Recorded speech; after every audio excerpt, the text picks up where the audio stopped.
on time like we promised. Right. It's actually 2 minutes after 5:30. So welcome, everyone, to the first ever meeting of the, what is our formal name? Ann Arbor Community Policing Task Force. My name is Lori Saginaw. My pronouns are she, her, and hers. And I am sharing this very significant and privileged role with my co-chair here to my left, Rich Friedman. And we've agreed that our format will be to alternate facilitating meetings for this task force so that you won't have to be confused about who's leading and guiding in a given evening. So where is our agenda? I believe we're going to start with the roll call. And do you want to do that, Sarah? Sure. I'm going to read your name, and then if you could just state here. Richard Friedman. Here. Lori Saginaw. Here. Keyshawn Cotton. Anna Gersh. Here. Monica Harold. Janet Haynes. Here. Anna Lumler. Here. Richard Sobel. Here. Robin Stevens. Here. Lauren Tatarski. Dwight Wilson. Here. Councilmember Kyle Sapathi. Here. Councilmember Crapel. Here. Yay. Thank you. Sarah is invaluable, and she is sitting to my right tonight, I guess your left, helping us by keeping the minutes, and then she will also do the timing of speakers during public comment. And if I get desperate or lost, I can just grab her elbow. So we felt that it was very appropriate to start our work together by actually introducing ourselves to each other. And I think we could do it popcorn, whoever is ready, or we could do it in alphabetical order. What do you think? Aha, Lauren is here. Should I go? Sure, I'll Rich, go. you go. Oh, wait, before Rich goes, does everybody up here understand about the green and the red light? You got the memo?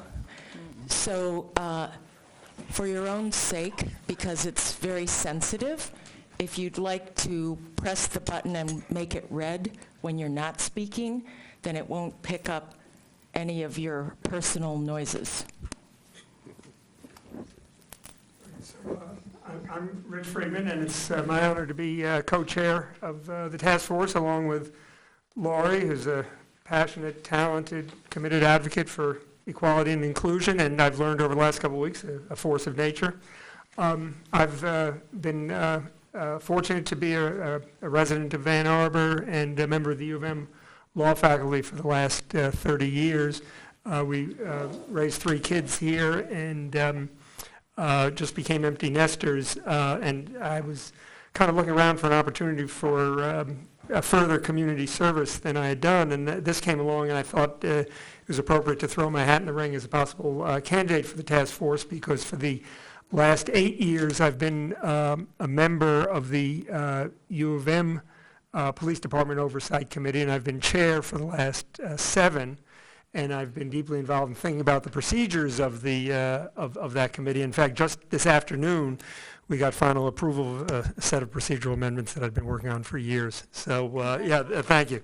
So this is sort of a continuation of that work, I think. So glad to be here. Anyone else want to go next? Okay, I'll go.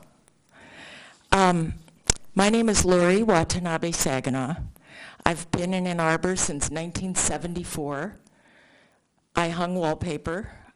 I know a ton about leveler blinds and cut and plush pile carpet. My working with food gatherers introduced me to many of the strong community partners that provide services to our neighbors experiencing debilitating food insecurity. I know the process of de-escalating conflict because I train teachers and parents and students in the Ann Arbor Public Schools.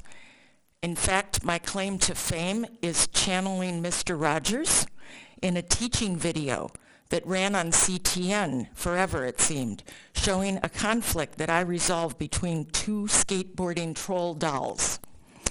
I'm a mediator trained by the Dispute Resolution Center, and for the past 7 years, I've co-facilitated open, free community dialogues on race in Ypsilanti and Ann Arbor. The name of the small grassroots group who hosts these dialogues is RACE, which stands for Race and Conciliation Encounters. I wanted to be part of this task force because I believe my skills as a listener, communicator, and organizer can contribute to this critical transformational step for my community to engage with its police force in a meaningful, productive, and human way.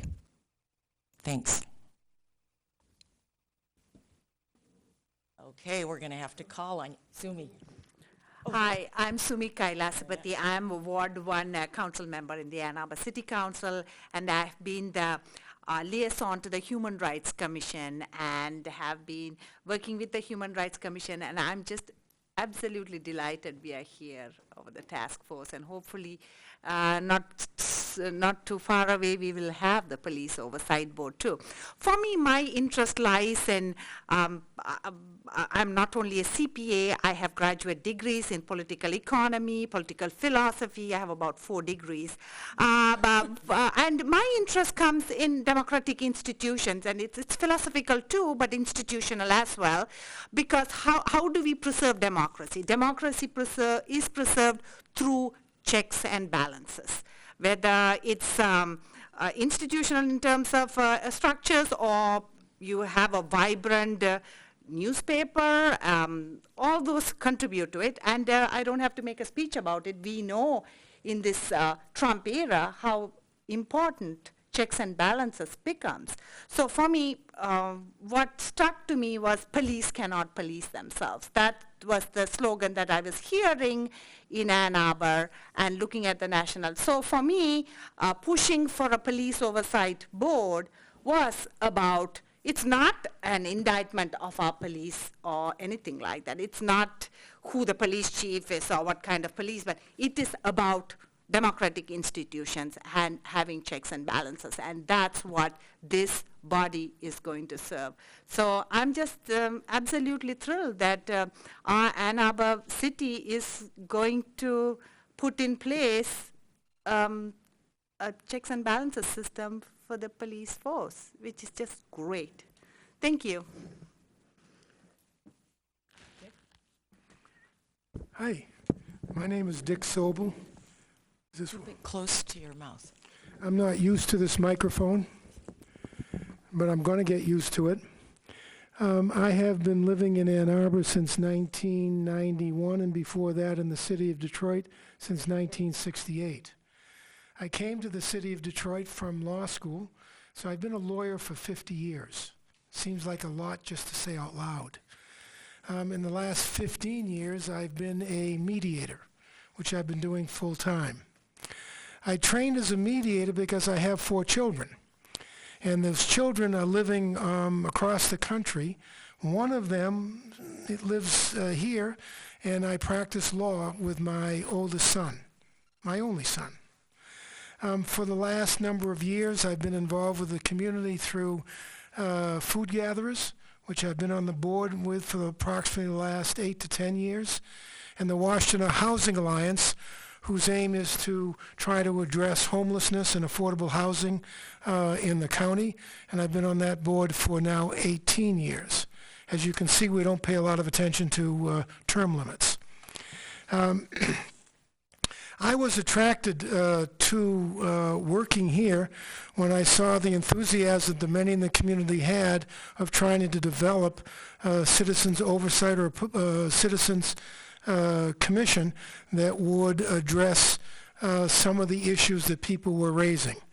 I was also encouraged by what I saw as almost unified enthusiasm by City Council when they indicated that they were, as I remember, unanimously in favor of such a commission and wanted to form a task force to help shape what that would look like.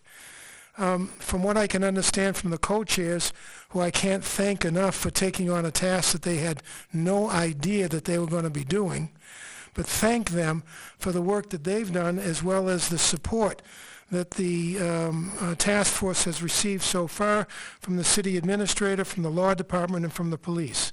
And it's that cooperation and support that we hope we'll have as we go forward to try to put together a commission that serves the best interests of the community at large. Thank you.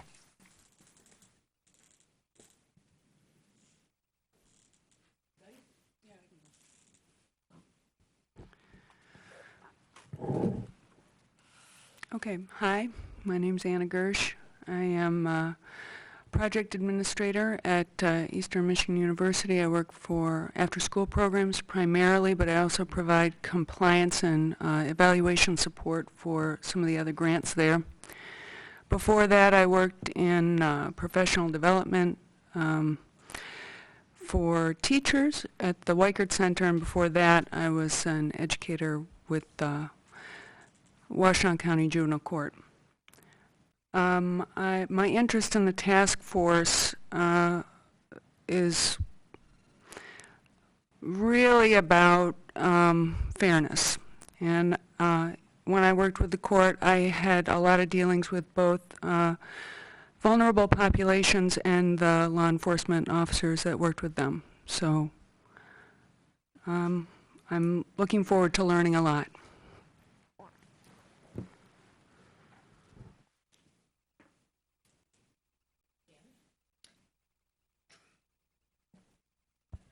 Hi, my name is Janet Haynes. I am retired, which is a good thing. I've been in Ann Arbor since 1971 when I came here to attend the University of Michigan School of Music, and married 3 adult daughters with family of their own, all of whom attended Ann Arbor schools. When my youngest daughter was in school, I was invited to be on the Title IX task force, and that opened my eyes to the disparaging between people of color and white children in the school systems and how children of color were tracked in the school system.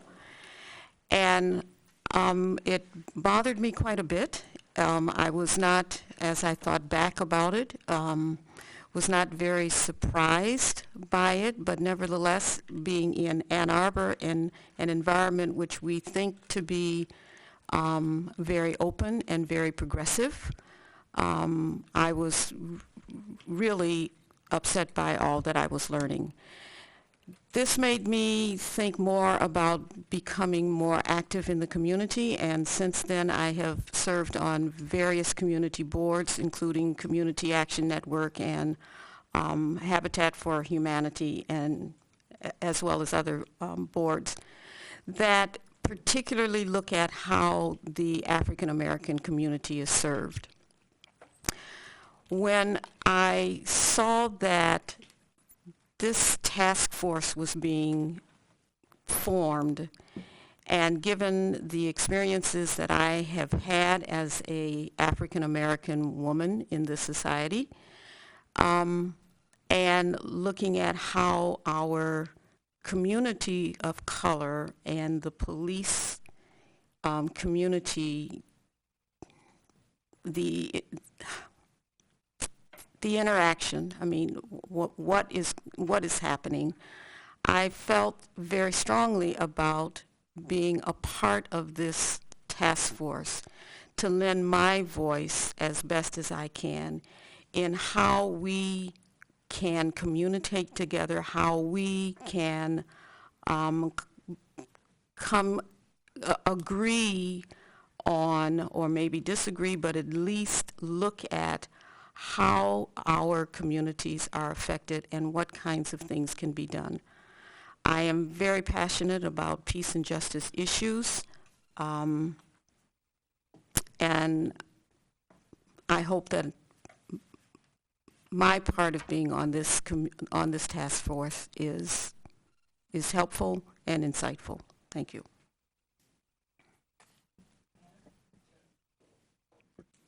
Hi, everyone. My name's Anna Lemler. I'm excited to be here and see so many community folks. My background is I've actually only been in Ann Arbor for a few years, I have to admit, but I came here for my master's in social work at U of M, where I studied both policy and management, so macro social work. And over the past 10 years, I've been working professionally with primarily youth of color, both here and in Chicago, and then also in New York City. And my work it's been in a variety of locations, from the wilderness to schools to camps to both juvenile and adult detention facilities.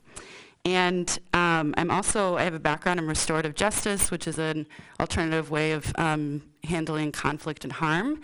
So instead of based in a punitive way, it is looking at how do we restore the harm and how do we make things right for all parties that are involved. And currently I am a manager for a really awesome group of young people, which is called the Michigan Juvenile Justice Youth Advisory Board. And they are a board of 16 to 24-year-olds, who the majority of whom have had direct experience being incarcerated, and to leverage their voices in policymaking. And then very recently started a position with the county as the racial equity analyst, looking at how to address institutional racism and inequity within our institutions, and then how that impacts our services. I care a lot about structural change and community participation, so I'm excited to be here. Thanks.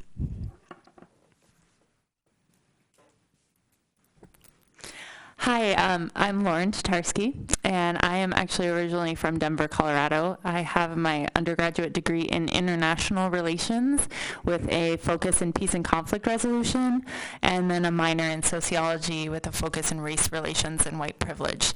I've traveled to 20 countries studying peace and conflict resolution, so I have a little bit of experience in how many different cultures and countries have handled conflict. And then after that, I have been working mostly in communities of immigrants and marginalized communities on issues of food access with nonprofits, as well as my most recent position was with a mentoring organization in Denver, where we paired up youth at risk of failing out of high school, mostly marginalized youth of color, with adult mentors.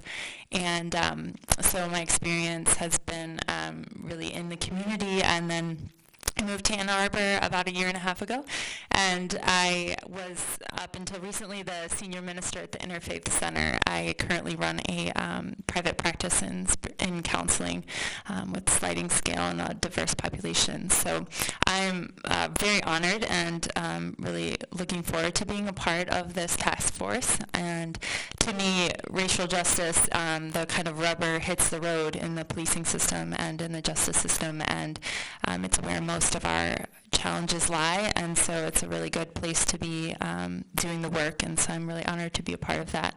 And I'm glad to see a lot of diverse faces on this task force as well, and I consider my work to be a better ally every day, so thank you.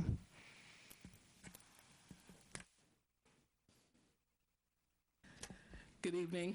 My name is Robin Stevens, and I am proud and happy to say that I am a Washtenaw County Public Defender. I have been for almost 20 years, since 1999. So I have been assigned to every court in Washtenaw County, with the exception of the City of Ann Arbor Court, because they don't do defense through our office. I've had a lot of experience with all of the police departments in Washtenaw County, and I think that they are a very necessary entity. We need them, but I think that there could be better communication between us and them, which is why I got involved and was interested in sitting on this task force. So I feel very privileged to be able to do this, and am open to anyone who wants to talk to me individually about things and tell you how the court system really works. And I hope that those of you who are in the audience will take this opportunity to not only look at just the police, but to look at the entire court system in Washtenaw County and understand how that system works, because it affects you in ways you don't even identify. So, but I'm pleased that you're here all the same. Thank you. My name is Dwight Wilson, and this day is has been a goal of mine because I've been the person who chaired the subcommittee from the Human Rights Commission on policing. When they asked me to do it, I didn't want to do it, but I didn't see how I could get out of it. I thought it was going to be a 3-month assignment. It was 3 years this February. I've spent over 2,000 hours researching and traveling from California to New York on my own dime, trying to make this day happen. In addition, in this community to being on the Human Rights Commission, I have tutored for SOS homeless children. We spent 7 years homeless myself, which is why I volunteered to do that. I'm retired now. I have also served on the Safe House Board, primarily because my mother was beaten frequently by my father. I used to be on Student Advocacy Center's board, but I stepped off of that because I'm, what shall I say, overcommitted right now. But I took a leave, so I'll be going back when this is over and we put up the commission, because I am not going to serve on the commission even if you put $3 trillion on the table. I hold babies every Monday morning in Mott, in the cardiac ward. I've been doing that for 7 years. Babies have been my main weakness since I was about 6, and I feed that. So I deliver every Thursday for Meals on Wheels, and I've been doing that also for over 7 years. I've been running racism workshops since 1969. I just ran one this afternoon, but I got here on time. More importantly, perhaps than anything that I've shared, is I am a patriarch, and in my family, we take that very seriously. I have 4 sons. I have 2 grandsons, and finally got a granddaughter. They knew I wanted her from the jump, and they let me name her. I have over 4,000 relatives just on my mother's father's side, and I'm the genealogist on that side. So I have responsibilities for a good number of people, and it's important to me that I act accordingly. Thank you. Thank you. My name is Graydon Crapel. I'm one of the council members from the 4th Ward, and I sit on one of the liaisons to the Human Rights Commission. I'm very happy to be here, and I'm glad we're here because I think it'll lead us to where we need to be in September. As I expressed to the chairs when I sat with it, and I've told others, I think the work we're doing here and getting to the actual commission is one of the most important things we're going to do within Ann Arbor within the next few years. I think getting it up and going will be important. I think one of the things I'd like to see from it long term is the ability to open all lines of communications back and forth to make sure that we're talking as a community, and all parts of our community feel engaged and part of what's going on and have a say. And at the end of the day, they all feel that everyone feels they're being treated equally and fairly, no matter the circumstance. I agree with Dwight and some of the other folks in getting to September and getting the commission up will be a very good day.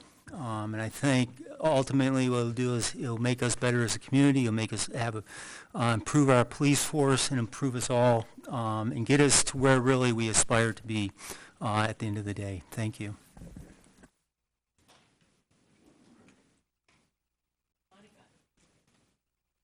Good evening. My name is Monica Harold. I'm a long-term resident of Ann Arbor. I am a queen.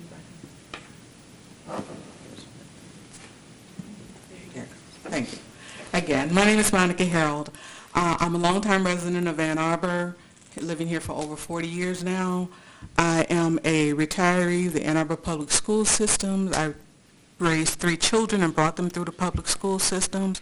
My most recent work that is relevant to this particular project would be the work that I've done working with the International Interfaith Council for Peace and Justice and the Faithfulness Forum of Washtenaw County, as we're looking at issues of police and policing, meeting with county sheriff and police administrators to address issues of deadly force, issues of policing within the community, and issues surrounding particularly people of color and the police force. One of the things I have a particular interest in as we do this is I have an interest in how we're going to work with some things to look at issues of mental health as it relates to policing. And so I feel very privileged to be part of this task force. And I hope that the perspectives that I have will be able to add something positive to the work that we do. We have one task force member who is missing, and I've been texting him for the last hour back and forth. His name is Keyshawn Cotton. He's a student at Pioneer. He's in charge of his 12-year-old brother as of yesterday, temporarily while his mom is away.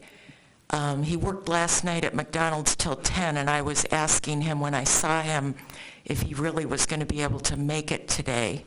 He said he was going to do everything he could to get here, and that if he could text me his statement, if he couldn't, would I read it?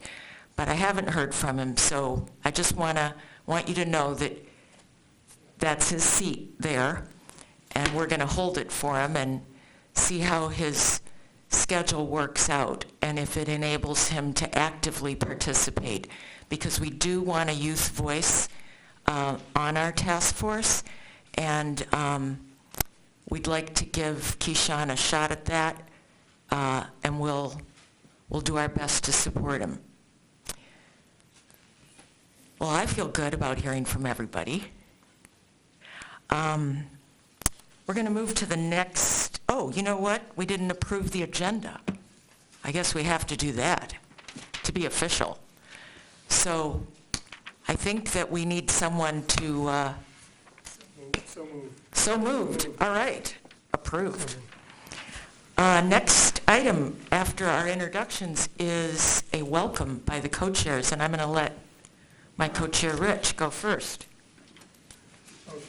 Okay, thank you, Lori. Well, and thanks also to all the members of the task force. Over the last 10 days or so, we've gotten to sit down with each one. Although I missed the meeting with Keyshawn last night, and I think everybody has a great deal to offer, and it's wonderful. I think together we can make a tremendous contribution to our community. So I want to start by offering my understanding of our goal. That's to present to City Administrator Lazarus by mid-August a draft, which ultimately the City Council will adopt, of the complete charter of a civilian commission on policing. We won't merely enunciate principles. We'll produce a document that will be capable of going into effect, laying out how the commission will be composed, how it will be supported, what its powers and what its responsibilities will be. It's important to keep our focus. We aren't the commission.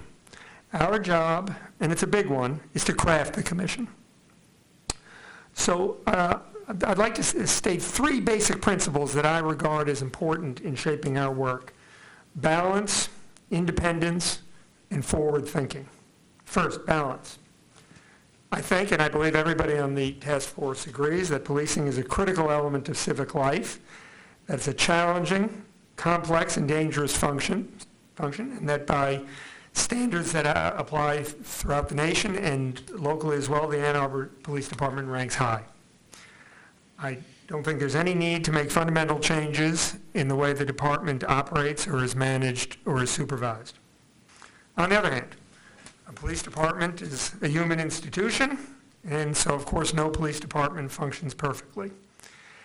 And we know that some members of our community experience the police, the way some members of our community experience the police is very different from the way others do, and that this difference isn't positive, and that there's a strong racial component to it that has led to anger, frustration, and mistrust. Parts of the community have voiced a strong demand, perfectly appropriate in my view, and in accordance with actions taken by many cities across the country, to establish a civilian agency that would create greater transparency and a greater sense of civilian role in addressing complaints of police misconduct, and also in addressing broader concerns of police practices. That demand is legitimate and deep and will not go away until addressed. We've been assigned the task of recommending how the city can address it. Based on my years on the U of M committee, I believe the Civilian Oversight Committee, if properly set up, can be an effective and positive contributor to the community. As a critical communications device, and communications have been mentioned, it can provide residents with a forum independent of the police department to receive complaints and broader expressions of concerns, and to give assurances that they will be heard and addressed. It can generate confidence that community members will learn the truth. That's speaking about the community, but it's, as far as I'm concerned, it's a win-win phenomenon. The commission can serve the police department and the city administration by providing eyes and ears onto the community, helping them to understand where improvement is needed and therefore helping to improve policing. And it can be a communication bridge for the police to explain their actions, their constraints, their training, and so develop a greater public understanding of and trust in policing. So as far as I'm concerned, all elements of the community should welcome a body of this sort, and I'm glad that City Council, the mayor, the city administrator, and leadership of the APD, who are here tonight, and of the officers union, with whom we've also met, appear open to the value of such a commission. So that's balance. Second, independence. The commission we will create can perform its valuable service only if it genuinely functions and is perceived to function independently of city administration.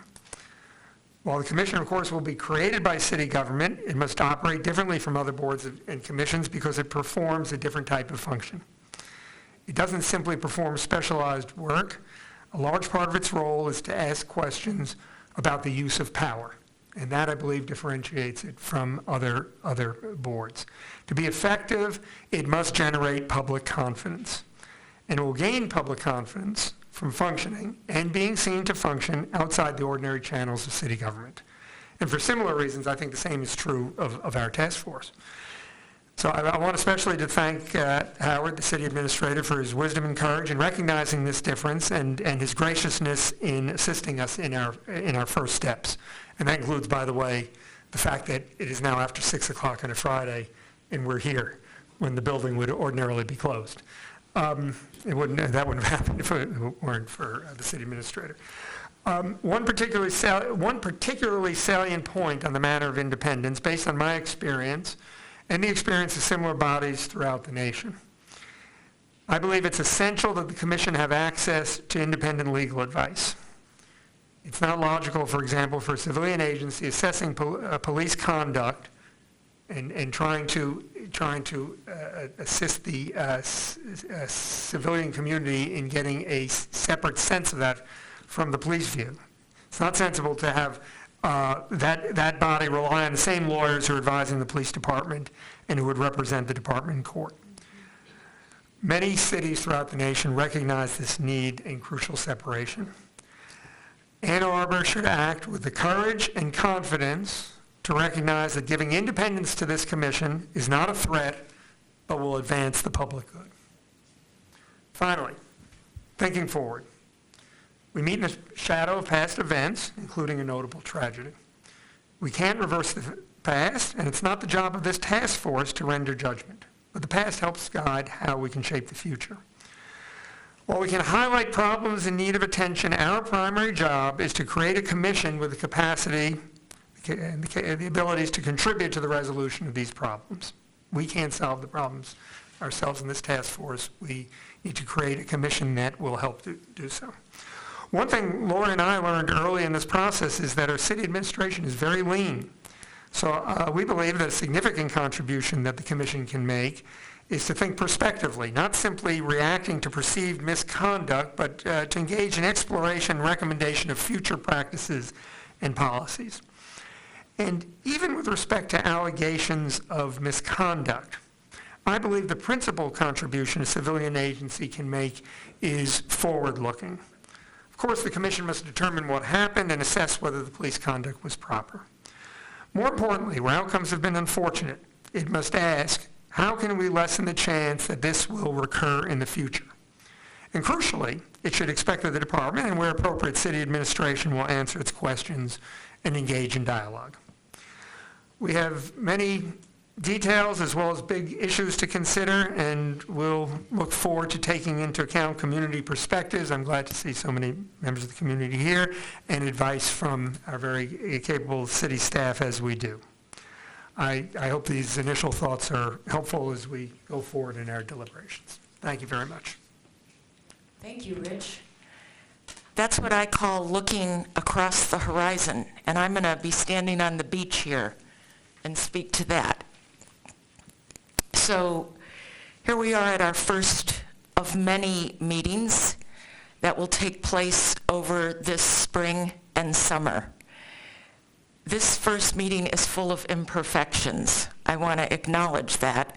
But the glorious thing is that it is the actual start of a long-awaited endeavor to working together for a positive, transformative outcome.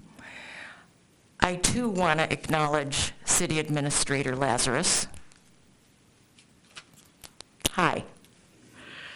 Who's sitting in the audience because of his role in midwifing this birth, not without struggle and not without discomfort, especially for recognizing and respecting the importance of independence. To you, task force members, appointed by City Council's resolution, you're here because you want to be heard. And we as co-chairs want you to be heard and value your contributions.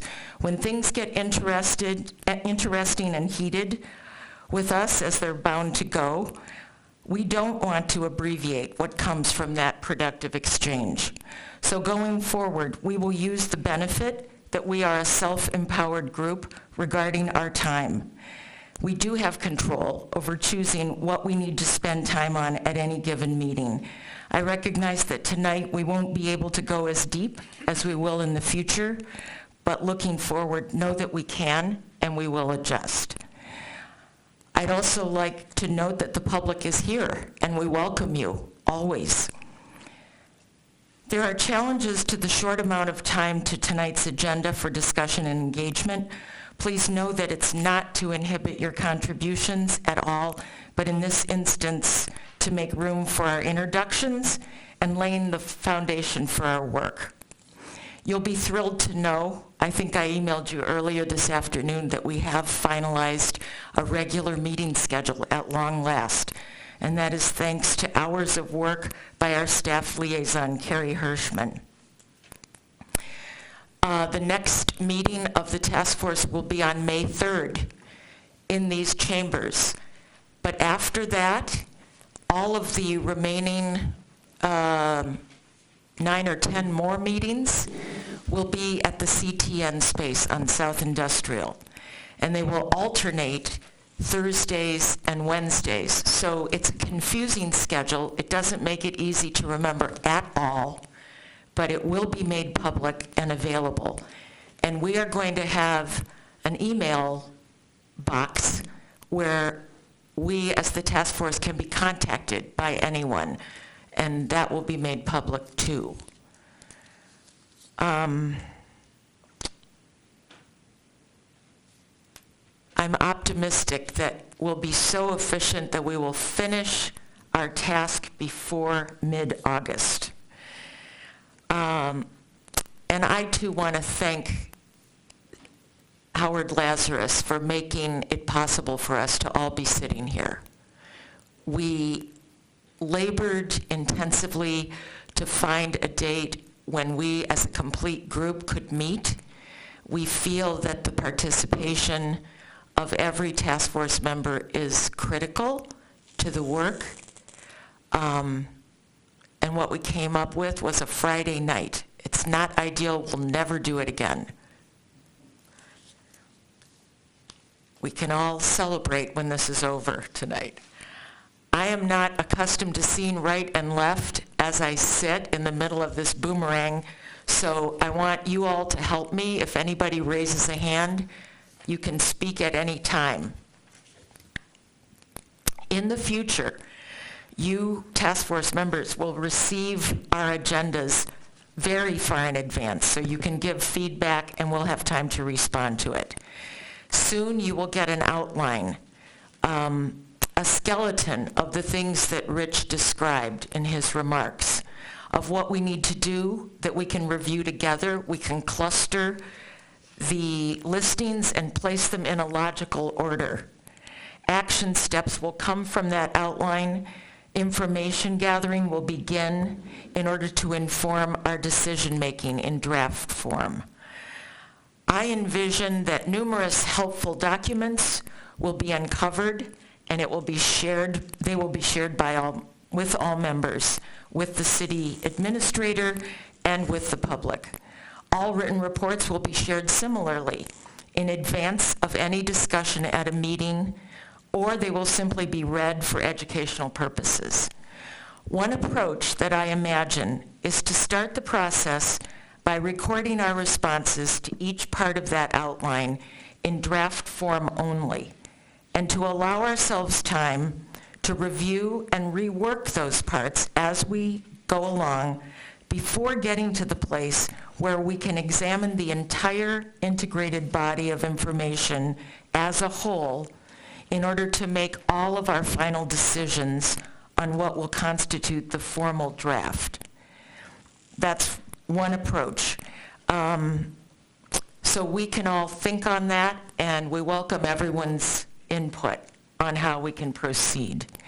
I know we have a lot of experience in doing this kind of work in the group, so we want to take advantage of that benefit. My role, I've been thinking about this, and what really struck me, I got up in the middle of the night and I wrote it down,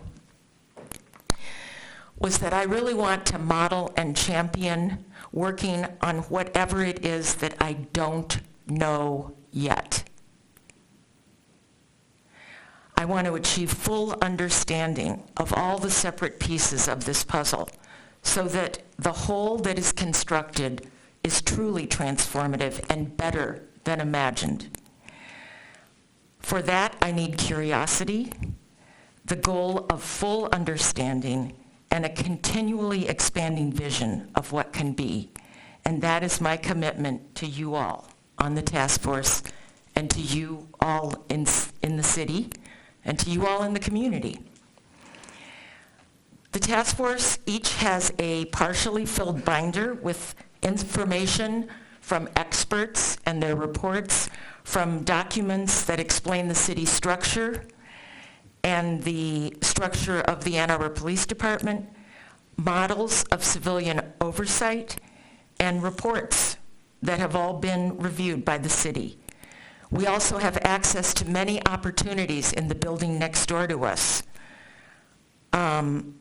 Earlier this week, Carrie arranged a 1-hour meeting for Rich and myself with Investigator Hansen and Detective Hansen, and Officer Eric Ronowitz, who's head of the Ann Arbor Police Officers Association. And it was so productive, it turned into 2 hours. So we look forward to lots of meetings of that nature.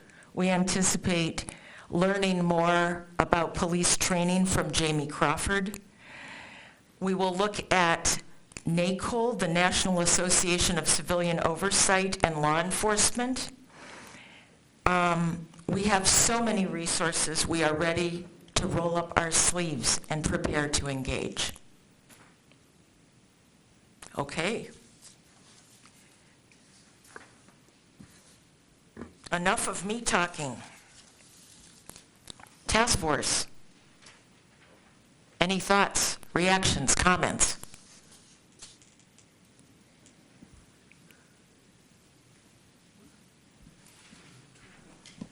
Well, I did send you earlier a draft of guides as a base, as a starting point for us to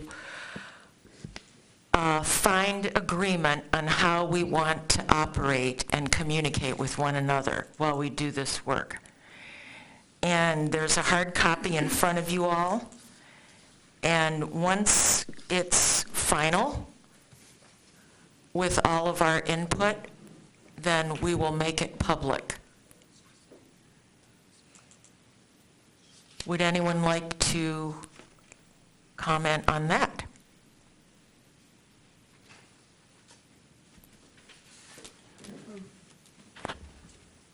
I think these are really a great starting point, and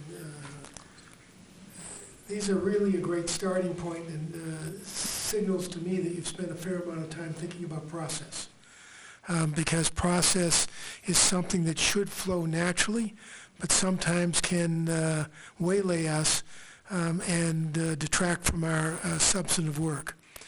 From my own standpoint, I think the fundamental question for us is, how do we educate ourselves? And by we, I don't mean necessarily just the task force, but the police, the city administrator, the city attorney. How do we all educate ourselves about what's important for us to come up with a commission that truly serves the community, which is all of us here? And it's that process, that timeline, that I think should be our initial work, so that it will inform us as to how we move forward over the next month and a half, or months. You're really optimistic. Thanks, Dick. I appreciate that. Other comments? They don't have to be polished. Sure. Thank you for the time and effort and energy that it took to create these. I'm just curious, we are only the ones that are seeing this copy, right? Yes, because it's a draft, but if you'd like to share the overview of it with I was just thinking it everyone? might be helpful to share a little bit about how it speaks to like how we hope to have processes around decision making, so more like consensus based. That agendas will be primarily led by our co-chairs, but that we can provide feedback, how our time will be used and respecting time, so being on time, all of that. And then the co-chairs, and also how public comment and community engagement will work, just so you have a sense of what's going on. One thing that I'm just curious about is that I would love to hear a little more about what I'm reading for the use of agenda, like what in advance means for you two. And curious how we might be able to do more co-creating or having a sense of when we're wrapping up meetings that we, while we are together, decide more collectively about what will be on the upcoming agenda. Thanks. Great, thank you. Advance, I would say, so the meetings are set up in a rather non-traditional way. We recognized in polling the availability of all the task force that there were certain days of the week that were completely out for some members. It narrowed down to It narrowed down to Wednesdays and Thursdays as being the most available. In some cases, members were available on alternate weeks on those days, and not available on others. So we decided that we just had to cast a net where we could catch the maximum number of people, and that we would not miss certain people more than others. So the meeting schedule that we've proposed, for the most part, is every other week, which leaves roughly 13 days between meetings. There might be one instance on here where there is There are 8 days between meetings.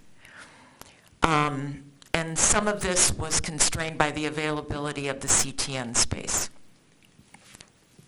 And we also didn't want to coincide with HRC and city council meetings. So I would say in answer to your question, which is a very important and legitimate question, Anna, is that advance would mean 24 hours after the meeting is over? I don't know if we can do an agenda that quickly. I mean, sometimes we can do the agenda that quickly, but I don't know. I guess I'm curious how much you think the task force needs in advance. What's your sense? I mean, obviously we want to give as much notice as possible, not just for the agenda, which sometimes can be bare bones, but also for any reading materials and proposals and all that. I just don't know that we can always do that immediately after the meeting. Well, is there some protocol or standard that we're trying to meet in terms of having an agenda out in advance of the meeting? The only requirement we have is that the agenda be made public on the city website through Legistar. And the requirement is that it be 18 hours in advance of the meeting. Okay. But we're talking about something different, which is the task force's involvement in creating the agenda and approving it before it is then posted, I guess. Is that correct? Yeah, I guess there's kind of two processes or 2 points to this. So one would be, how do we in real time decide together if that feels like that is of value to this group? And then the other would be just like if I'm thinking of something and want to share it with you. So I just wasn't sure if it was 24 hours or if it needs to be 4 days or whatever is dependent on your schedule. Obviously, you're volunteering your time for this. That does just raise a third thing for me, which is just that I would love it if we could get the agenda out much sooner than 18 hours and try to commit to that as a task force and put that in the structure. Yeah. I think we're agreed on that. Yes, I mean, anytime any task force member has something that they think ought to be on the agenda, I think just let us know. Can I just also, I mean, as long as you've raised it, can I give a sort of a look ahead to what we're thinking for the next meeting? This might address in part Dick's the point that Dick made. What I'm hoping is that after this, we'll come to the task force with a list of sort of proposals and issues, simple sort of conceptual elements of what we thought of as the skeleton of the commission. So such matters as, well, multi-member, okay? It's worth discussing. How many members, how selected, terms and all that.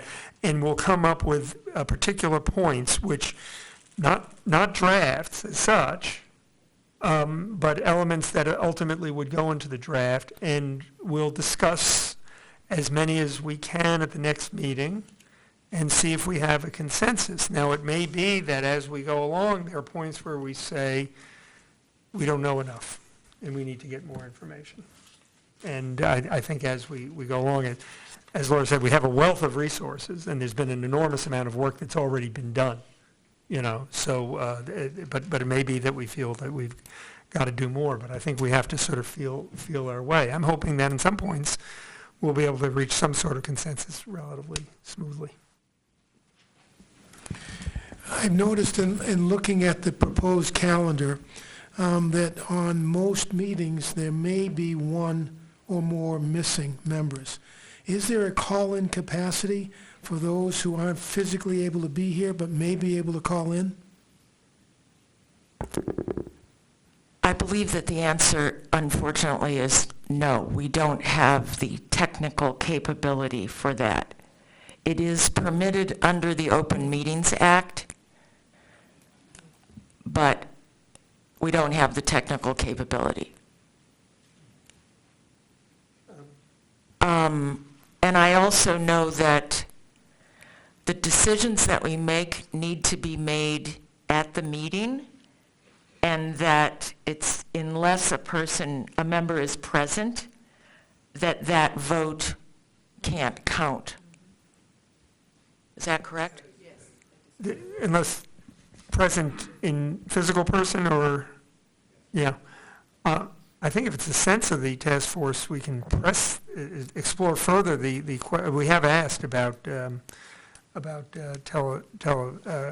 teleparticipation, I'll say.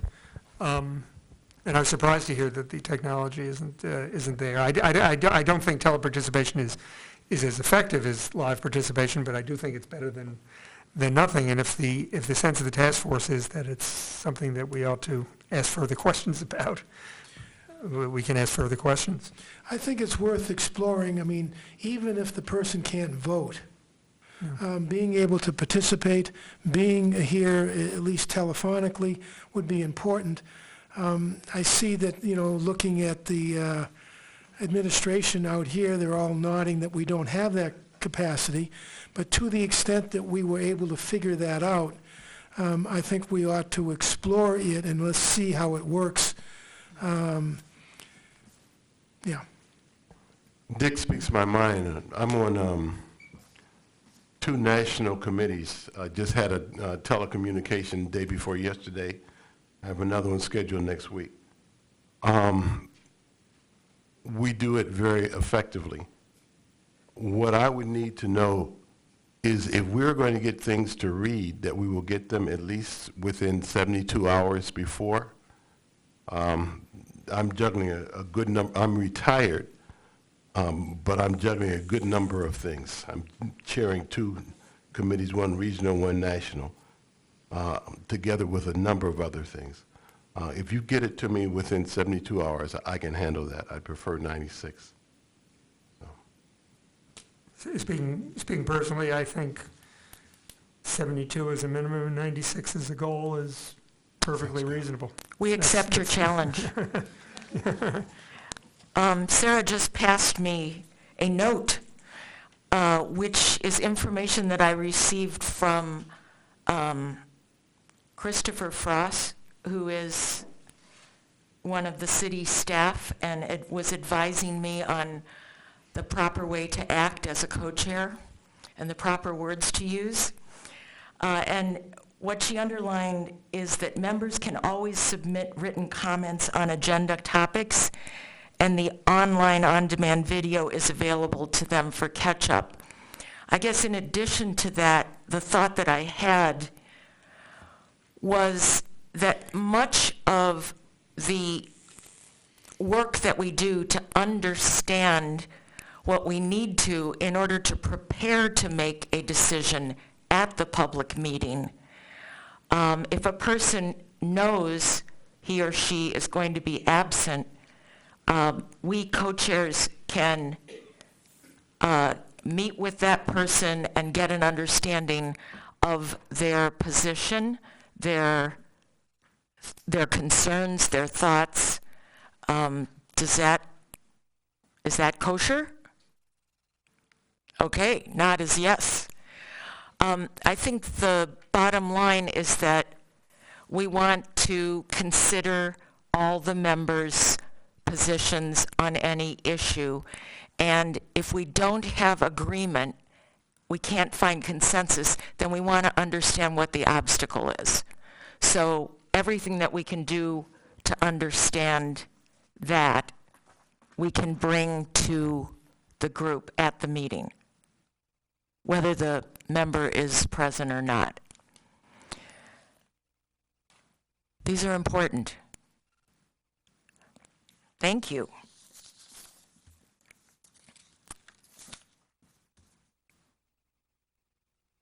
You know, I'm so glad, Anna, that you gave everybody a sense of what is on this sheet, because we haven't shared it.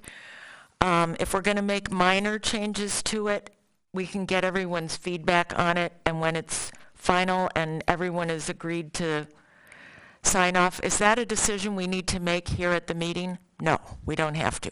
Okay. then we will make it public. But let me just read the first portion, which is how we as a group are considering to communicate one another and be in agreement. To actively listen to others, remain engaged, consider views that are different from our own is the first. To stay focused on the issue under discussion, and if we stray into other topics, we support the co-chairs to bring us back to focus. To make every effort to seek understanding and to listen without judging. To speak our truths and value others, even when there may be differences in experiences. To share airtime, to push ourselves to speak or to listen, depending on which is our dominant communication style. To recognize that there may be emotional and physical trauma connected to the experiences being shared. So that I read out loud just to give everybody a sense of how we're framing the guides for our operation. And we're calling them guides as opposed to norms because guides are supportive and imply progress toward a goal. And norms have embedded in them the notion of normalcy and a standard by which everyone is judged according to, and we're not going to do that. Okay.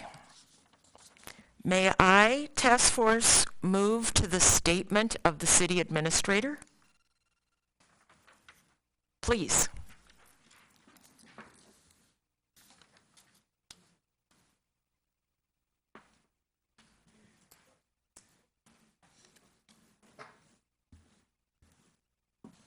Madam Chair, what I would ask you to do, just to keep the agenda in order, is to vote to defer on the action item. Then you can bring it up next time, since it is listed for action. I'd like a vote to defer the action item to next meeting? All right. And then do we each say what our vote is? No, you can just do a voice vote. You don't need to roll call. Okay. Can we have a voice vote? Everyone in favor? Aye. Anyone opposed? Okay. Okay. Thank you. Done.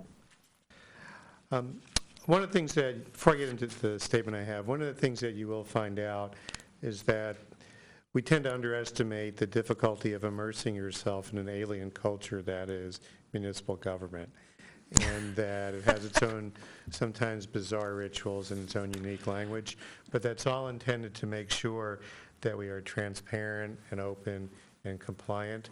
So as we go down this path together, if you think that there are things that are viewed as obstacles, realize that we are doing our best as well to make sure that we make this as smooth a ride as we can. I do want to say thank you and welcome to you to your first meeting. Listening to your backgrounds is highly motivating and inspiring. I do appreciate, as do all the people in the room and throughout city staff, the commitment of your time, your talents, to the important task of developing recommendations for the structure, the composition, the authorities, responsibilities of the future commission that will enhance the abilities of the Ann Arbor Police Department to engage with our community. The success of any endeavor depends upon all participants entering the process with interest and not positions. So from the city staff standpoint, I can assure you that we are enthusiastic about the journey we're about to take, and we are all comfortable with being uncomfortable, as we realize that our limits will be stretched as we go through this. Our police officers, along with the staff throughout the city that supports them, consist of dedicated public servants whose sole purpose is to provide high-quality, responsive, and equitable services to all of our residents, visitors, and businesses. I do want to recognize Interim Chief Robert Faunus and Deputy Chief Jason Forsberg, along with Carrie Hirschman, who is not here, and then Sarah Higgins, who has stepped in and has actually stepped out of her role as a strategic planning coordinator for the administrator to make sure that your path is smooth. I also encourage you as you participate to take advantage of your membership in the task force to get to know both your city government and your police department better. As I said, it can at times be an alien culture, and the more you understand, the more you'll grow to appreciate the staff the way we all do. We are here this evening in large part due to the city's Human Rights Commission, and I'd like to acknowledge the members of the HRC for their diligence.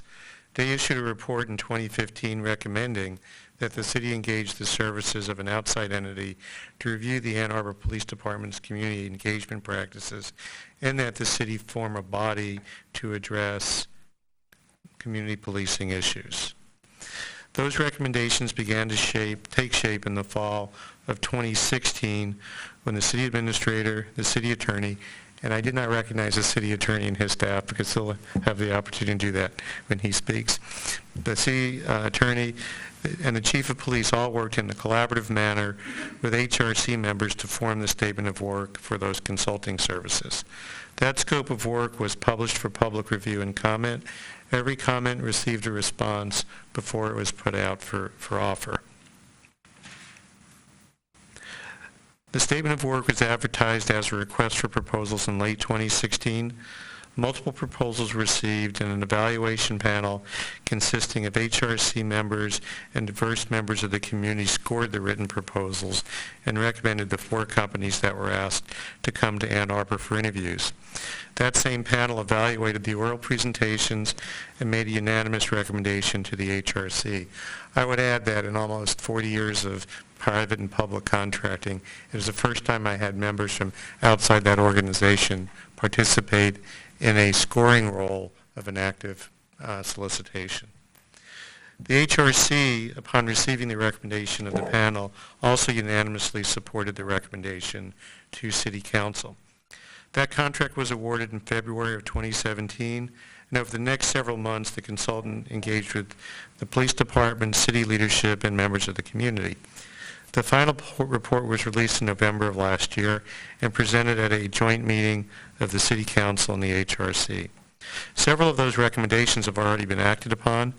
Perhaps the most significant initiative, however, contained in the report was that the city form a commission that builds a relationship between the Ann Arbor Police Department and the community it serves to explore the means and methods employed and to review incidents to determine causes and recommended changes to community policing practices. The commission should also be empowered to receive complaints regarding police from the community. I'll tell you that although the report did have many significant components, there's also been criticism of the extent to which the community was engaged, and I'd be remiss if I didn't acknowledge that.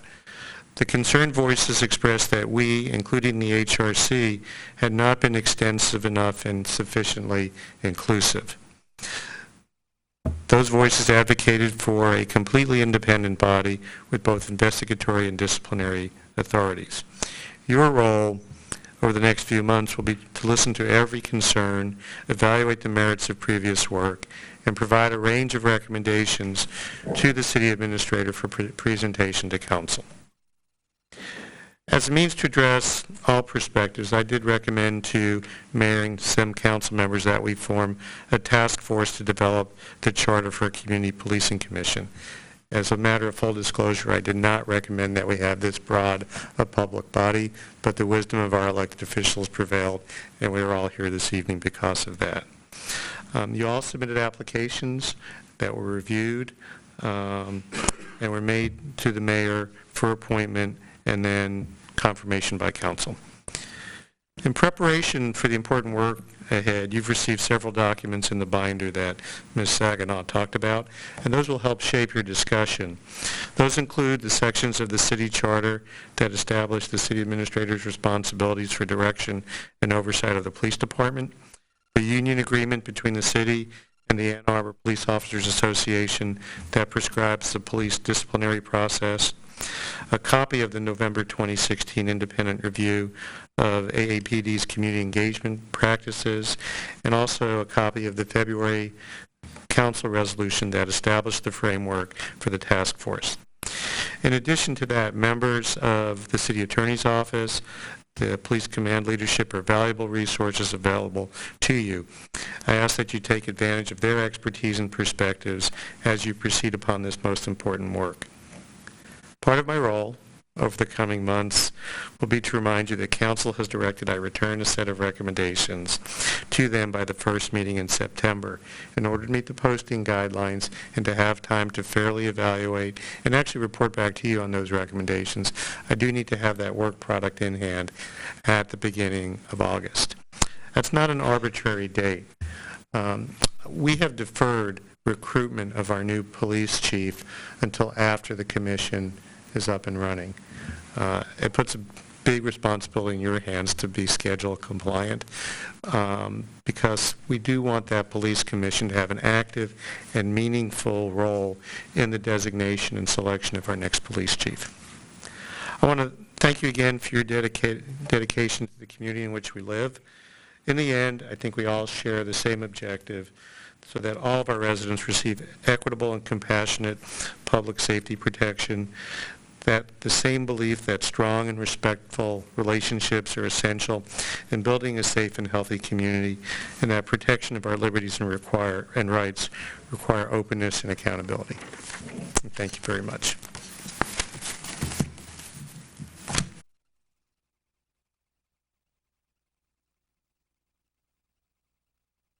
Sure. I have two questions. One is that you have suggested to us that in order for us to meet the calendar, we need a finished work product to you by the beginning of August. As I looked at our calendar, we're meeting beyond your deadline.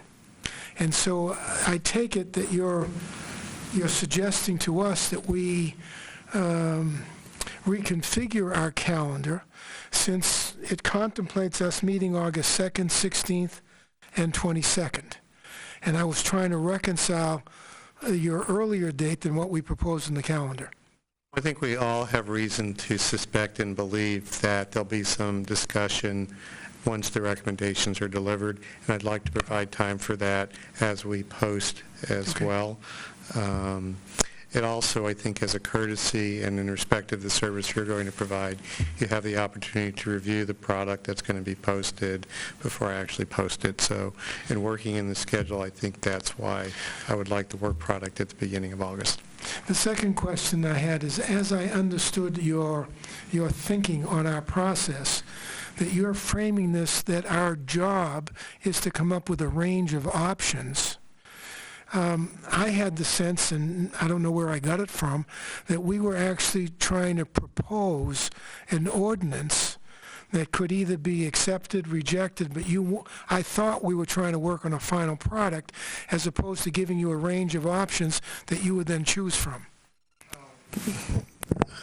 I think as we get close to the end, we do want to get down to a definite structure of the roles, responsibilities, and authorities of the commission. And I do also think that depending on what you recommend, you'll have to do with a high degree of specificity in some cases. So when I talk about a range of options, I think you're correct. You're going to have to be pretty specific in what comes forward.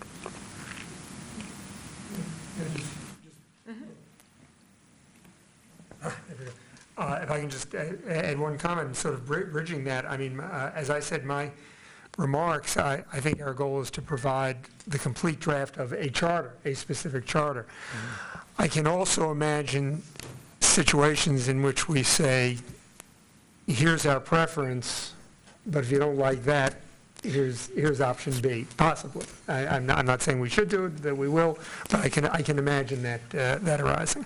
You're going to be constrained also along the path about what's in the charter, what's in the union contract, what are in council established policies as well as state statute. So when you talk about options, some things are critical to establishing and forming the police commission. Some things may have to be done over time.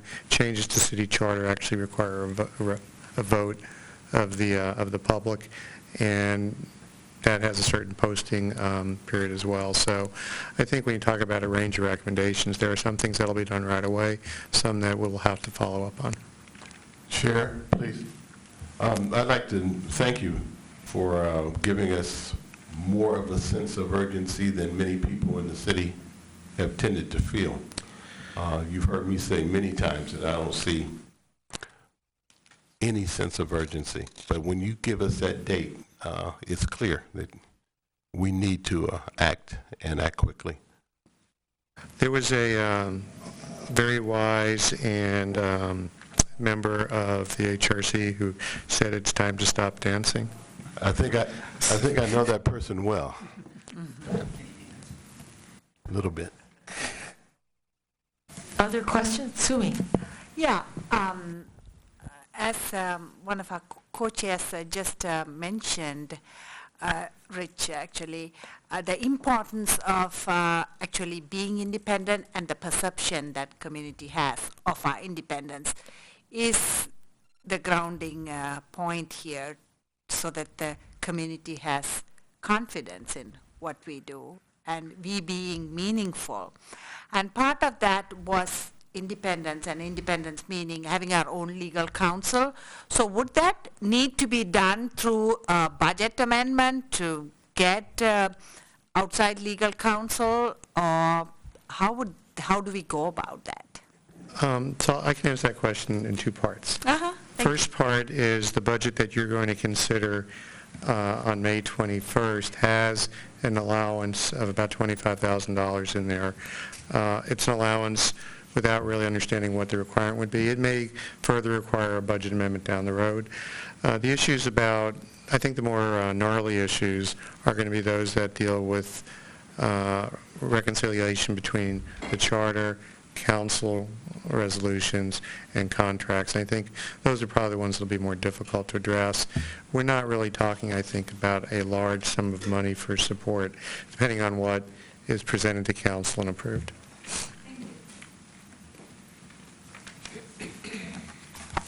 And thank you all very much for volunteering to participate in one of the most important things that we'll do collectively and together over the next couple of years. Thank you. Thank you for your thanking us.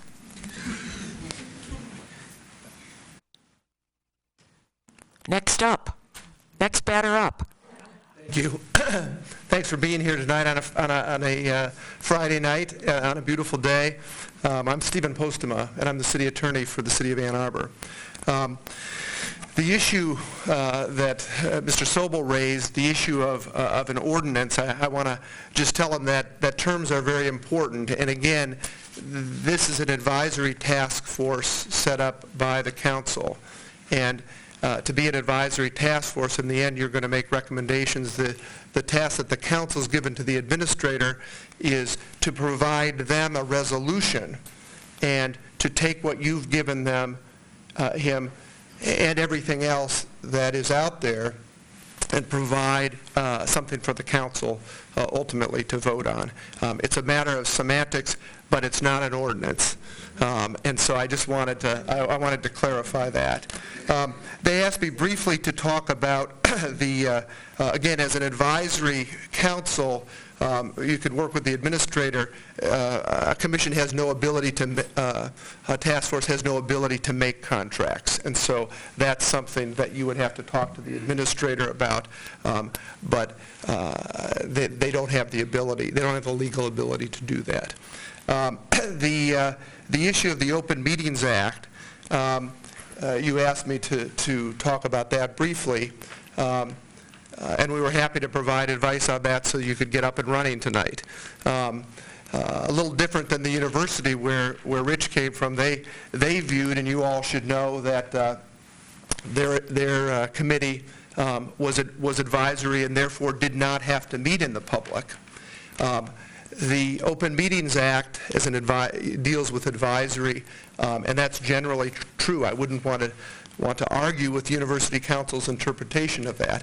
But our council has gone further and has their own resolution that requires all task force and commissions, boards and commissions, to meet in the open, under the Open Meetings Act.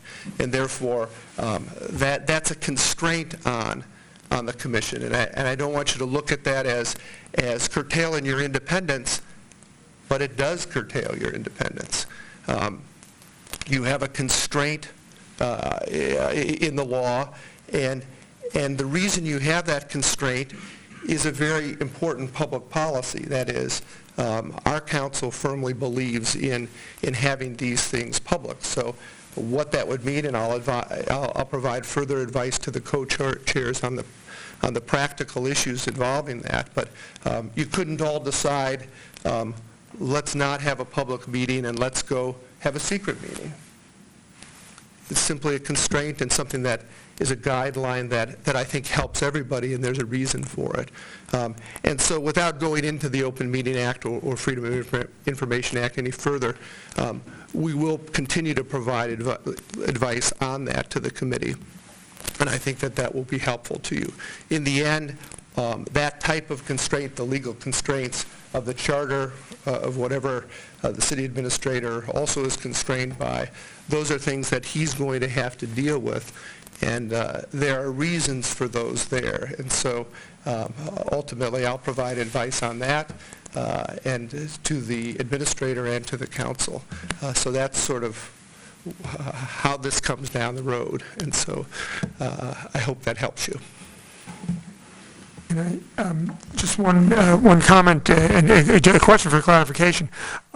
So I understand that we, the task force, are absolutely obliged by the City Council's resolution on Open Meetings Act, and of course we'll comply with it. And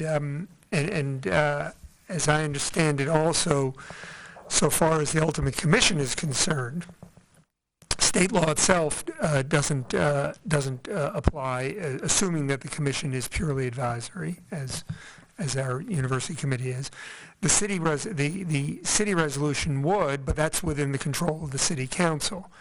And the reason I'm emphasizing this is because I can easily imagine circumstances in which we would think that the commission should be able to act confidentially. For example, from the university committee, there are times that people want to make a confidential, file a confidential grievance.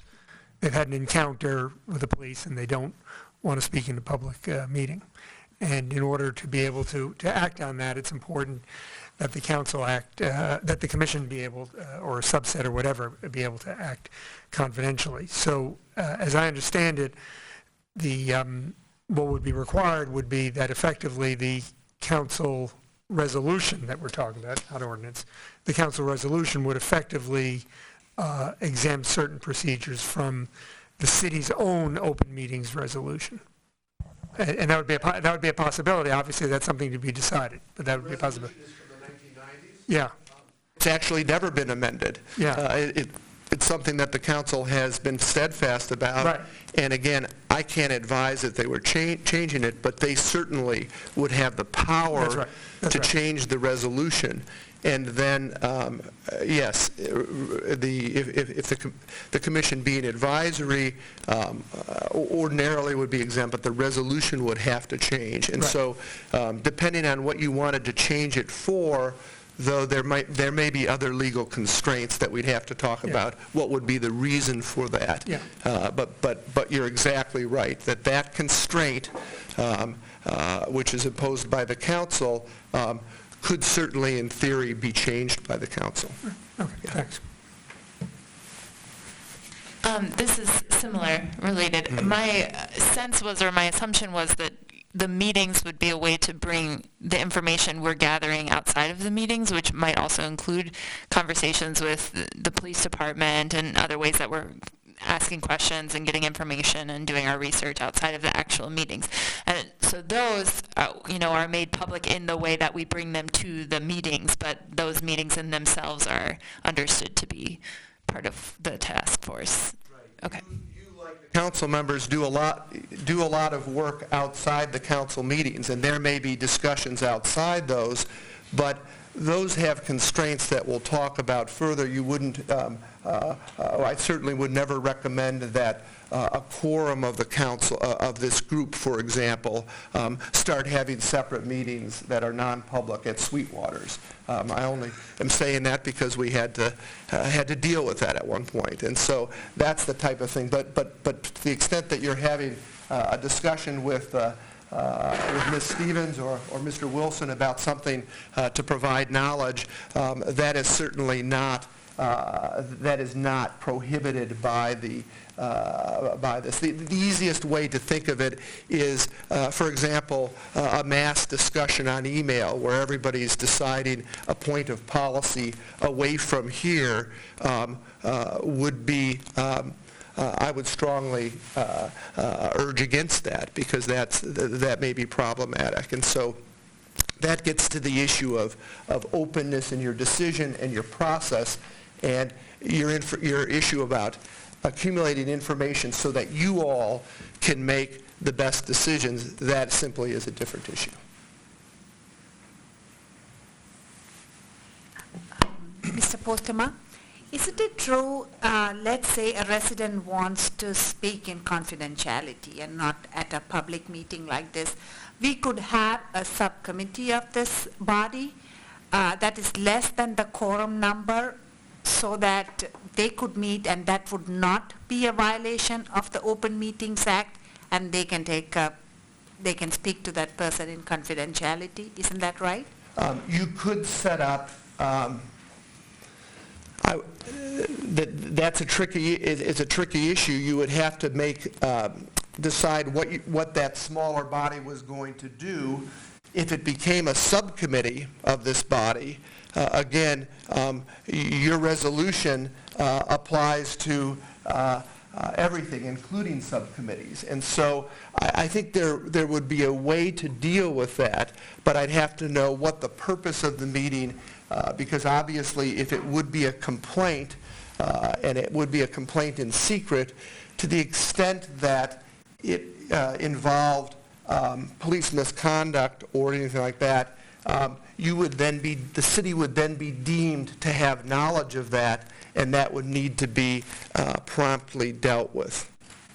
So it's not an issue necessarily that you could take something in confidence and keep it and never reveal it. Yes. That would be an issue that I think needs to be worked out depending on what you all make a recommendation. There are tricky issues, let's say, about privacy, about how to do this. And so the best way to answer it is to understand what you need to do and what the purpose of it is. And once you have that, it's a good way to look at how to do it, and how to do it perhaps in the most compassionate way, in the most inviting way, and in a way that is good for your task force or the ultimate commission and the city as a whole. So there may be ways to deal with it, but I need to know more about what you're contemplating. And I will continue to provide advice on these things for you, as we do for all of the boards and commissions, because they're not easy, and they're important. They're important to the integrity of the task force and commission system. Thank you very much. Yeah.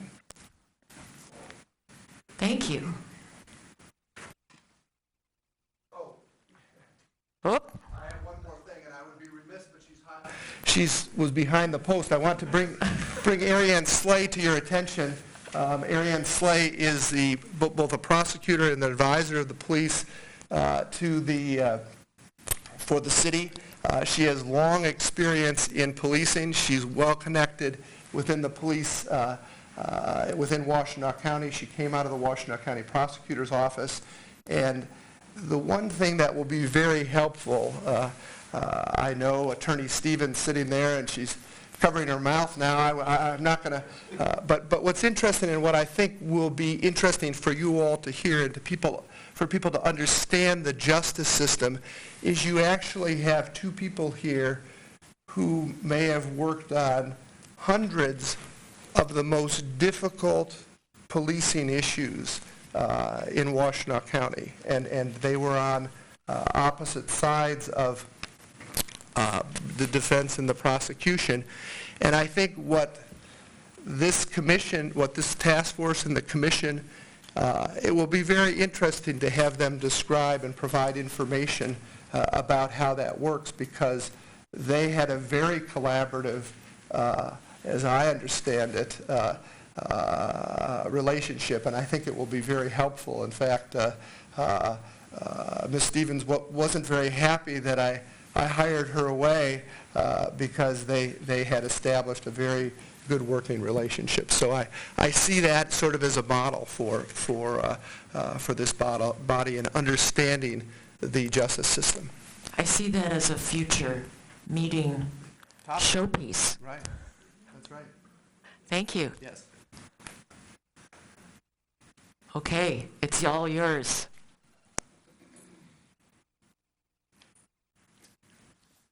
I'll let you introduce yourself. Good evening. I'm Interim Chief Fanas. I want to thank you all for volunteering your time to be part of this task force. I do think it's a very important endeavor.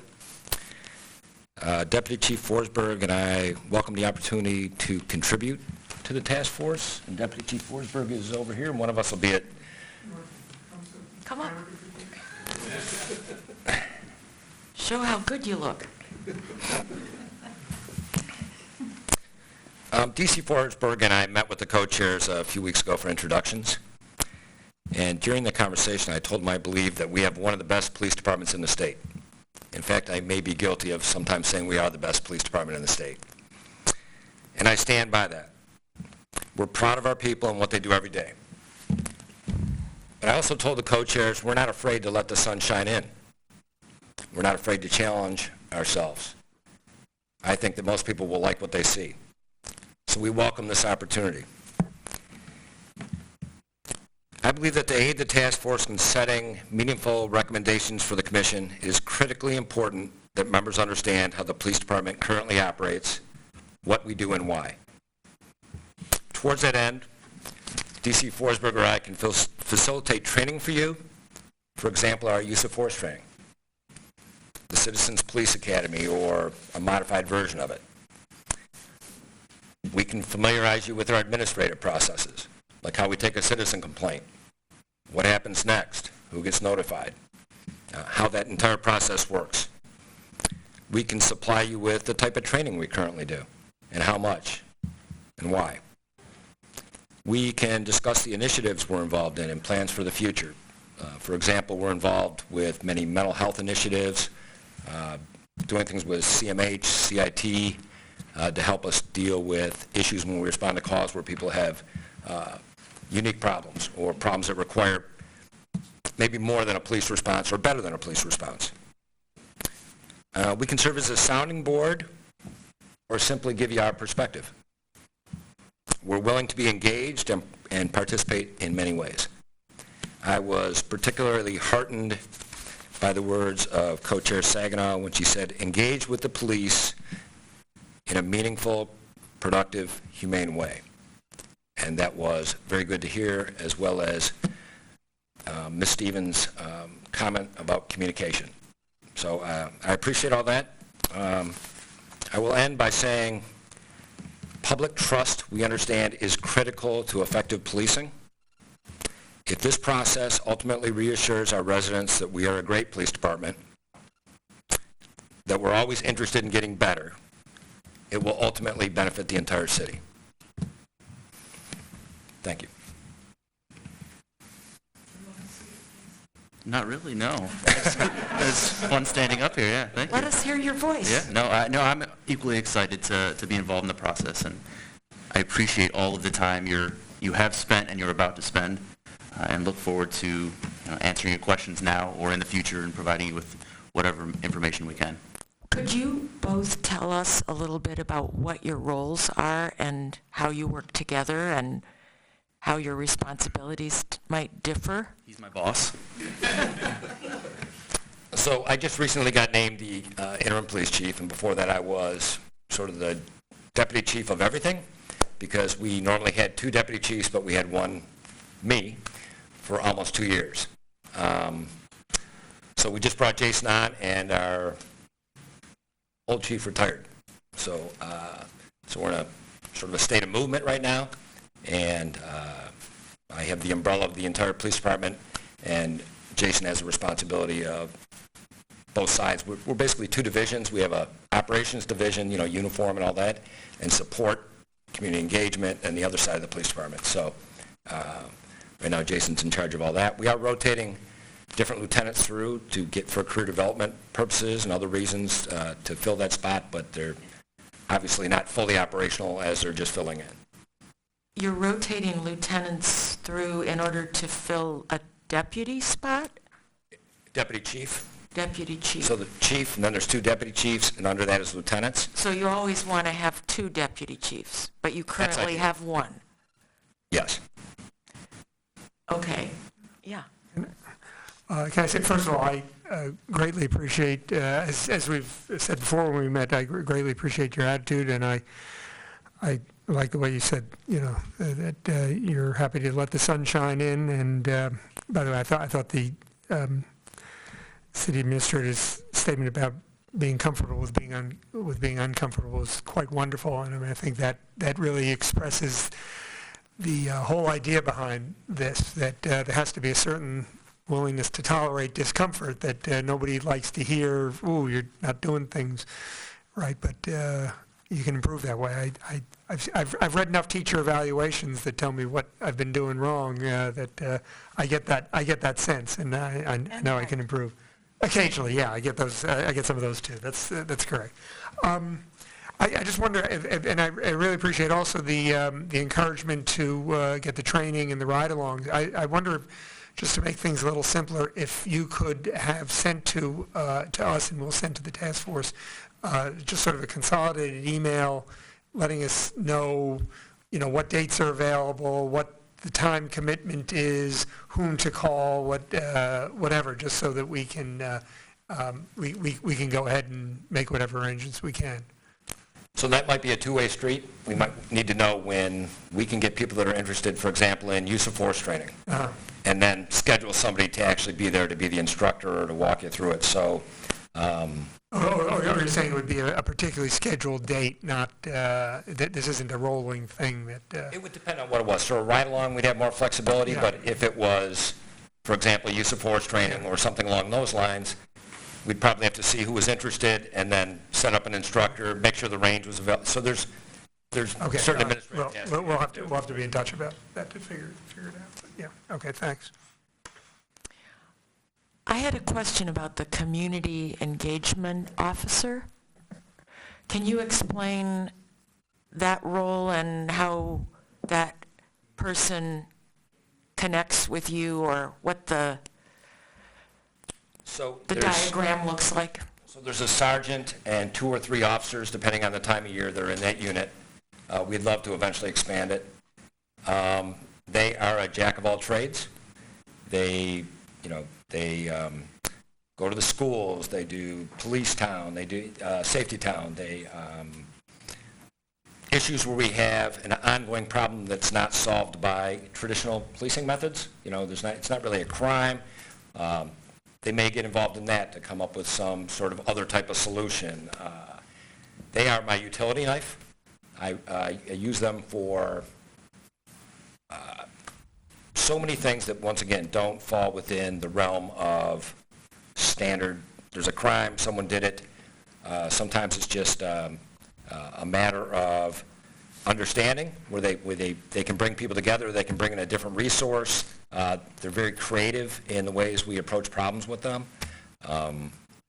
They do... what else they do? Yeah, they're the ones that our officers call when they don't know how to get someone help that may, if the help that is needed is not an arrest, so they're the ones that will have the answer of who should we call for this mental health crisis, or can you come help us spend some more time to figure out what's really going on, get to the root of a problem. They run our Citizens Police Academy. They're coordinating neighborhood watch programs. So there's 3 or 4 people doing all of these things, and they're in many places at once doing kind of just treading water on a lot of stuff at the moment. We've had instances where somebody had a mental health issue, but they weren't really breaking laws, but they were downtown and they clearly weren't taking care of themselves, but it was not enough, for example, to have them have the hospital hold them for longer than 72 hours or for anything that extreme. And they've got them in touch with or found CMH people that could get them the care they needed.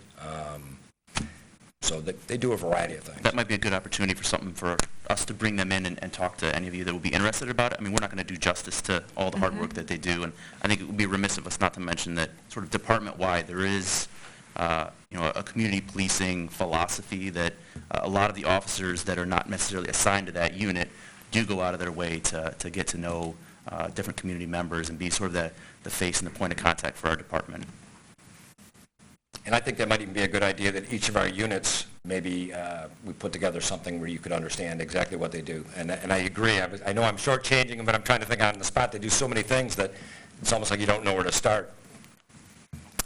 Yeah, we don't know where to start to ask questions either. Is there any part of the diagram of roles that would have a particular expertise with youth? Probably under their category because they do a lot of things with schools and with kids, but are you talking about offenders or are you talking about more the community engagement aspect? Lori, can I jump in? I think in order for us to be able, it sounds like, to effectively evaluate what we're doing, we need to understand who we're doing it to. And I think it would be helpful if we had some kind of breakdown of who's in the department. I mean, you spoke about a chief and a couple deputies, who falls under that, where the road patrol falls in, and maybe even a job description of what a basic officer would need in order to become an Ann Arbor police officer might be helpful. That would be my suggestion. So that's exactly what we're offering. So that type of thing. Yeah. We'll take it. Yeah, so I don't know how many members would want to come, or, a lot of times just giving you a stack of paper isn't going to be that helpful. Like you're actually talking about a visual. If you have, our department has a breakdown. It tells you who the chief is, and then, the assistants and so forth and so on. So if you had something like that, that would be helpful. And like I said, just a basic job description of who it is, what you're looking for when you hire. So we have a sense of what their standards are for bringing in police officers. You got it, whatever you need. Okay, we'll start generating a list, and that'll be at the top. I think Suni has it. Sumi. Yeah. My question is, I know you can go on right along, so see how use of force is, how you're using that to train your police officers. I have a question regarding confidential information. Let's say there was an incident, we would like to see the video of that or the body cam video of that incident or some sort of a complaint that we want to review. Is it possible for a couple of members to come and review that, or do we have to go through some sort of a signing off on some confidentiality material? How would the commission have unrestricted access to information that I don't know what it is. I'm just asking in the hypothetical, right? So I think there's lots of slices to that question. So you can FOIA video under certain circumstances. I think that might be more of a Mr. Postma question because there's nuances to it. So the commission has to FOIA it? No, that's not what I'm saying. There may be situations where something had to be FOIA'd. There might be, like video, anybody could FOIA that. So that wouldn't have to be the commission but they could get a copy of it. But there are privacy issues involved, like if you wanted people's names and things like that. So I think that's the purpose of the task force, maybe, is to wrestle with that question and see what you want the commission to be doing. And then I think with the advice of the attorney, we would all reach a point where everybody's comfortable. My question is, does the commissioners have access to information? Well, that I think would be a question that we would raise and discuss as an agenda item. I do want to note that we are now at the public comment time. Just two closing thoughts on my part. As Deputy Chief Forsberg said, part of the role of the task force is to push through those issues that'll make the commission effective. to push and see what is established by city council, what is state statute, what's established by city charter, and then push and see what we can do, what we would have to go through a longer process. So those kind of authorities are a direct result of the functionality of what's recommended for the task force. I want to leave you with one other thought, and I'll be corrected if I'm wrong, but generally when you look at guidelines for police staffing, you're looking at somewhere between 2 and 2.5 officers per 1,000 residents. It's not a standard, but it's sort of a planning figure. Your police department here is at 1.05 officers per 1,000 people. So like the rest of the government, it's very lean, it's very effective. And the commitment that the chief and deputy chief have made shows how important this work is, given how thin they are sometimes in just dealing with the day-to-day things that they have to do. So it's a very strong statement of support. Thank you. Thank you, all of you. Lori, sorry, just a quick thing. Yeah, I know it's quick. Just along with maybe sending the information that's been requested, also if there are any trainings already in place scheduled that we could be, wallflowers on, that would be really great to know about as well. We'll make a note and follow up. Okay, so we've entered the long-awaited public comment time. And can we have a show of hands of how many individuals would like to speak at the podium? 1, 2? That means you each get 7.5 minutes. Well, okay.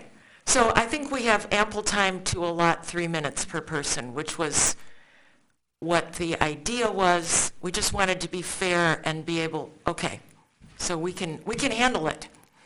And Rich and I are willing to stay longer.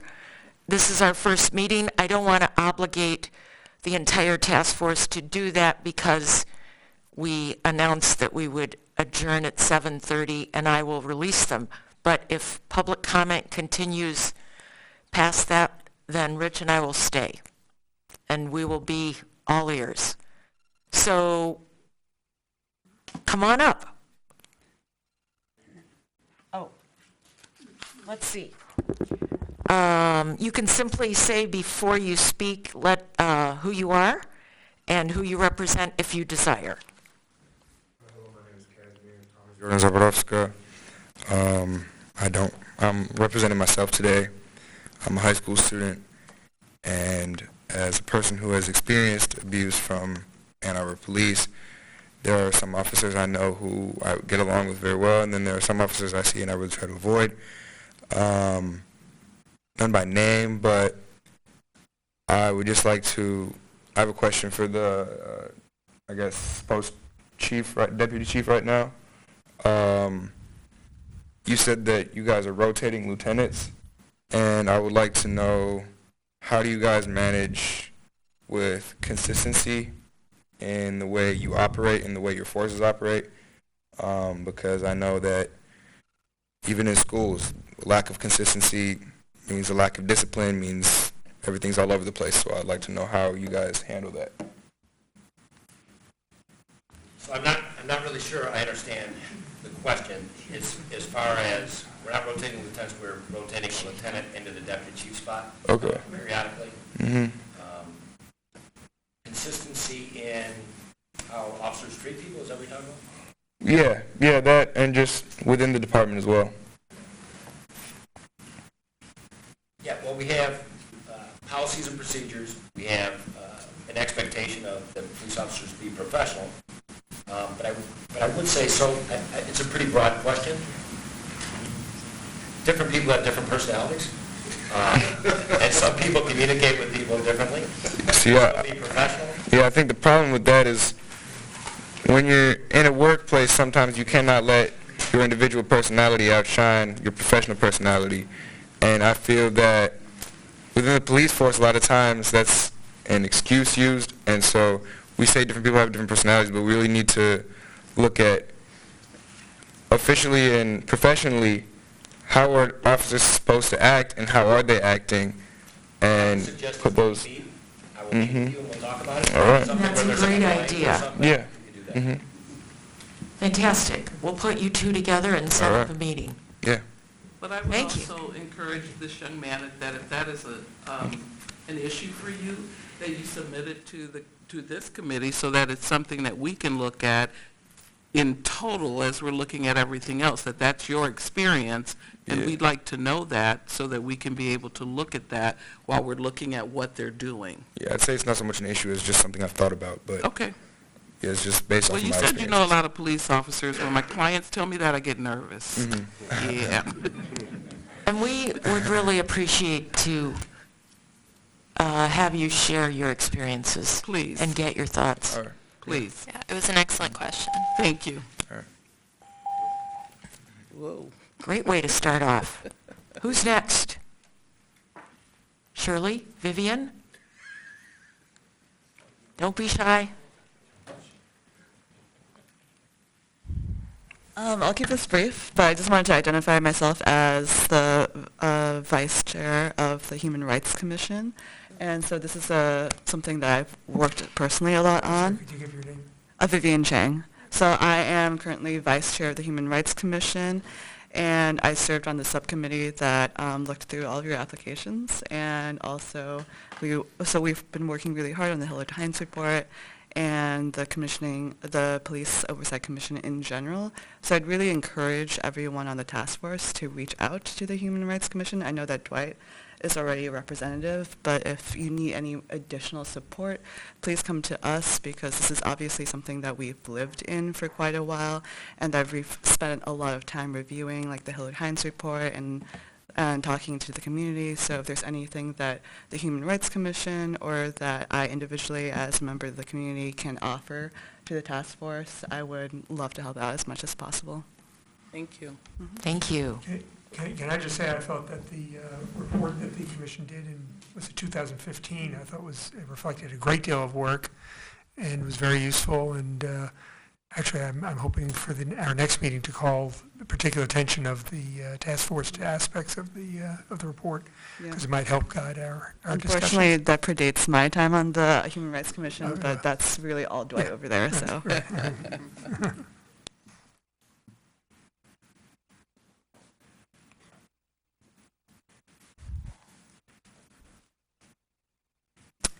Good evening. My name is Shirley Beckley, and I'm glad to see you here tonight.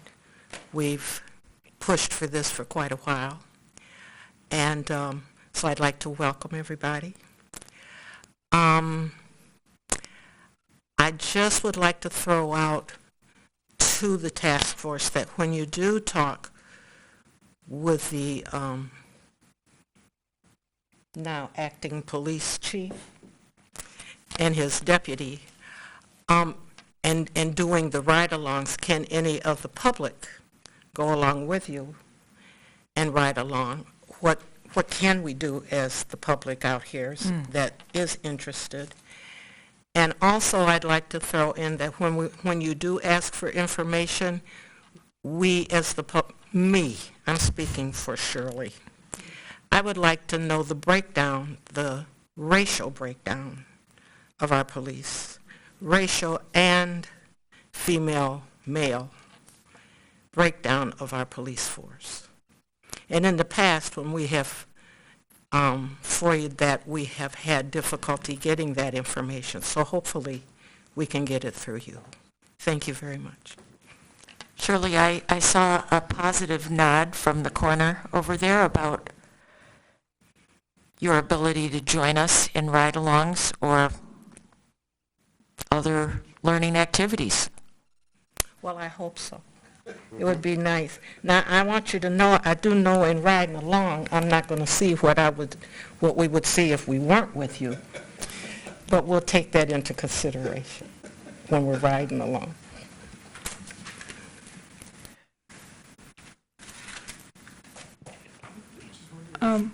May I say something? Shirley, I saw reported on MLive that the breakdown currently 86% white and 76% male. Thank you. You bet.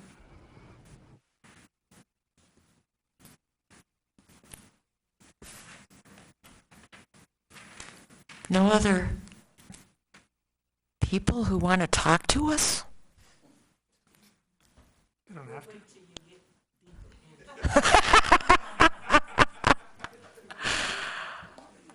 Okay, well, does the task force have anything else before we adjourn? I just had a quick question for Mr. Postema. I obviously have to familiarize myself a little bit more deeply with the Open Meetings Act, but I'm wondering about doing research. I mean, I've spent some time doing some research, talking to people that are interested in what we're engaging in here, including Sheriff Clayton and the Director of Community Engagement over there, Derek Jackson, and other people that are interested in what we're embarking on. So I just want to make sure that I wouldn't be in violation, and nobody here in our personal research or getting together, maybe 2 or 3 of us trying to prepare adequately for these meetings would not be in violation. And what is that? As long as we Is don't go there to a violation? Sweetwater's. What does that No. mean?